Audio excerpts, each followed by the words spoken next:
Well, first of all, I'd have to say that as a pediatric neurosurgeon, I had many occasions where I had to deal with families who lost a child, and it is tragic. It's perhaps the worst thing that can happen in your life. That said, he has obviously weighed in and made these things sometimes seem racial. And I really don't see this as a racial issue with Michael Brown. The police officer would have been in that situation no matter what color the person had been. And perhaps, you know, there are things to be learned. I always say, let's find something good that we can learn from this situation. And there probably are some more techniques that perhaps can be taught to police, not only in Ferguson, but all over the country, that might help to mitigate some of these circumstances. Certainly using cameras, things of that nature are going to be helpful also. But the community needs to understand that it doesn't do you any good to let outside agitators come in and burn your community down. And, you know, they're probably sitting up in a hotel somewhere, you know, drinking champagne and eating steaks. You know, we can't allow ourselves to be so easily manipulated. But it's not just outside agitators. I mean, definitely there were some. But, you know, we saw a seething rage from, you know, and you can understand where it came from. Michael Brown's stepfather and his mother with the family, I think the father in particular, was calling for peace and calling for this as an opportunity to have all police wear body cams. And then the mother and her, I guess, husband, Michael Brown's stepfather, were doing this. Watch.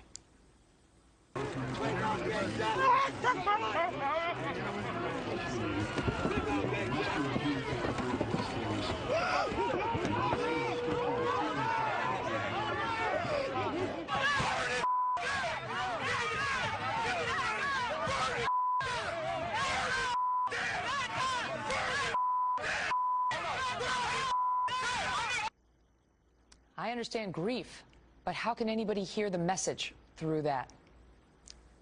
Yeah, well, what's going on with the family, it's very hard to comment on that because emotions really take you out of a logical frame of mind.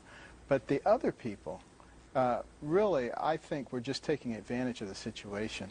There are people who really have nothing good in mind, and to allow people to be stirred up from that and hurt, because the jobless rate was already high in Ferguson. And what they need to think about is the fact that only 12% in the last statewide election of people in Ferguson voted. Use that voting power. Use some of the other things that are available to you. Dr. Martin Luther King had to fight with those who wanted to use violence, and fortunately he won. And he was able to get the points across to the nation as a whole, and tremendous progress was made, and it can be made again. But we have to be logical and rational in the way that we respond to things. You know, you say that this isn't for you about race. You don't think this is about race, but that is not what we are hearing from the folks in Ferguson who think it is all about race. And Alan West was actually on the channel earlier tonight saying, you know, this would be that this is getting covered, but so many other crimes don't get covered when the race of the shooter and the decedent are reversed. Here he was on Greta. Watch.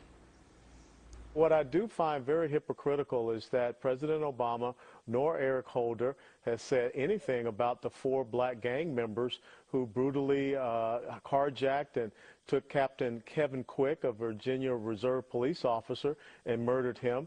We did not hear them say anything about the 19-year-old New Jersey teenager, Brendan Devlin, who was gunned down by a black self-proclaimed jihadist. We heard them say nothing about the 2 black teenagers that bludgeoned to death a World War II Okinawa veteran out in Spokane, Washington, nor about the black teenager who shot a young toddler in the face in Brunswick, Georgia. So I think that the country has to really get tired of this cherry-picking of these instances of their perceived social justice and their own agenda that they're trying to use for their own elevation.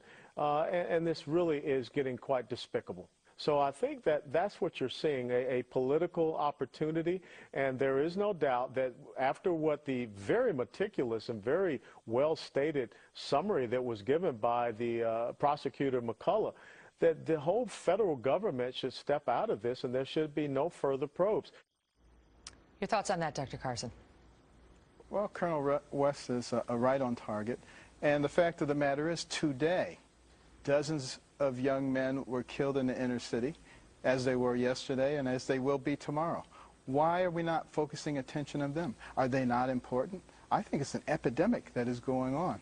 But that doesn't help a narrative that that some feel the need to advance here, which is a belief that white police officers in particular have a racial bias, a prejudice against the black community, and will act to that community's peril based on very little evidence. That's their belief. Well, that's the belief of people who simply refuse to look at the evidence, to look at the statistics. And I don't know why they won't do that, because they need to be concerned about these people that we're losing. Those are precious lives. Why don't we deal with the real magnitude of what's going on and stop trying to make everything into a political issue?